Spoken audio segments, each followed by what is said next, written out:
Debbie Dingell, she is panicking, like badly panicking over this special counsel report. My apologies for that sound. So let's listen to Debbie Dingell. This is about 5 minutes. We're gonna listen to her, and she is in full like. Remember last time I covered something on her, and I said every time she's interviewed, it's like she just came from walking up some stairs. Like, okay, good, yeah, I'm so exasperated. It's like. That's what it seems like, and this is no different in this interview. Let's listen. First, want to speak with you about the special counsel's report here. Are you worried about the effect that this may have on voters? Look, I'm going to react to this in two different ways.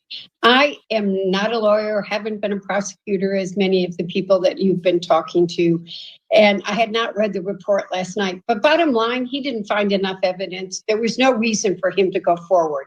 And I think I'm going to use the vice president's words. There are a lot of gratuitous, cheap shots that are in this report. And the more the day has gone on, I'm just getting madder and madder.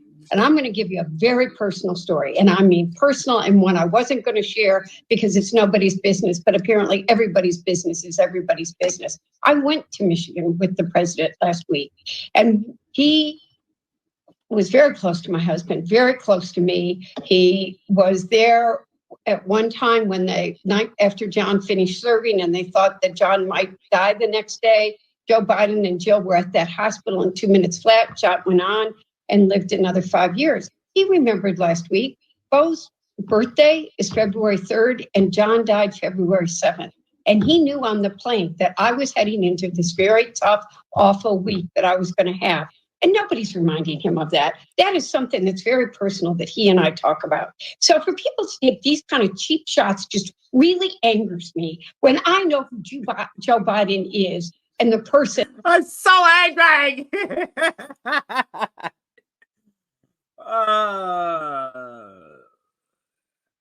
So your personal story about one memory that he can recall is supposed to wipe away the countless videos that all of us have seen of Joe Biden's gaffes.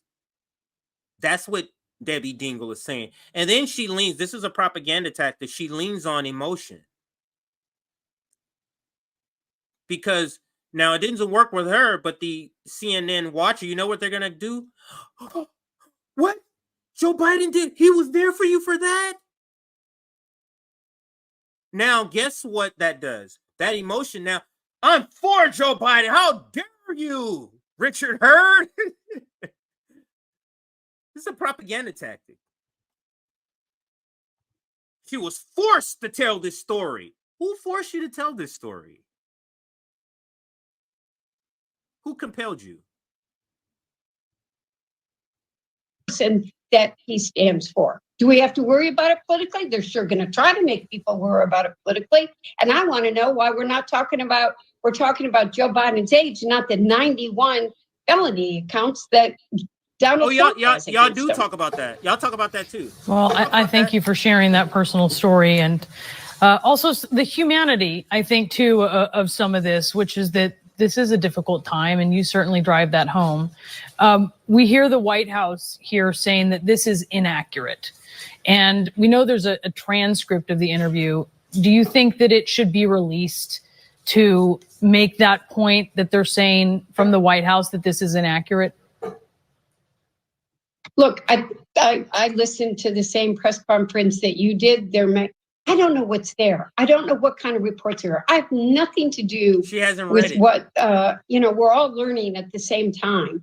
I didn't want to make comments last night because I didn't even know what they were talking about. I think a whole lot of people like to talk about a whole lot of stuff that they know nothing about. Like Joe Biden. There is solid evidence and shows what the interviews are, I think the lawyers who know what they're talking about need to do it. But I know what I'm talking about. I know Joe Biden.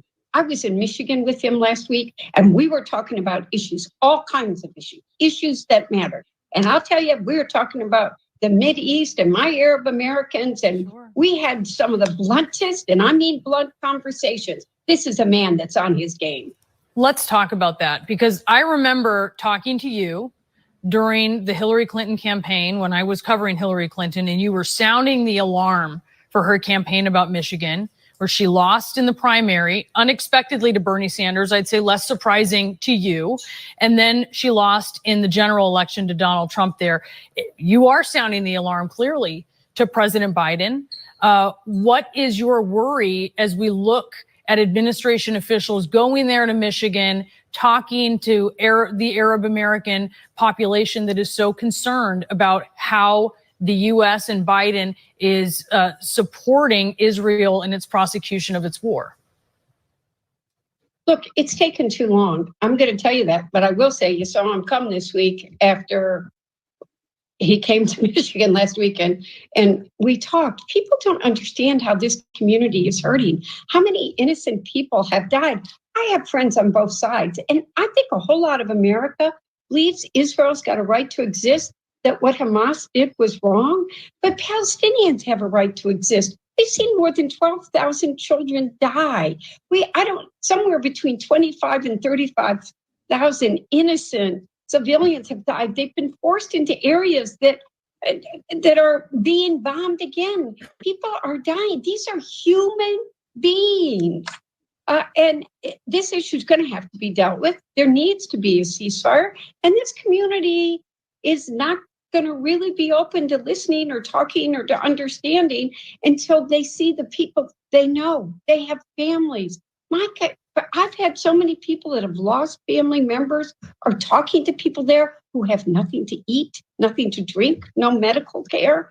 I do believe, I think that sometimes people don't get to tell people directly how people are hurting and what is happening. And I think a lot more of those conversations have been happening.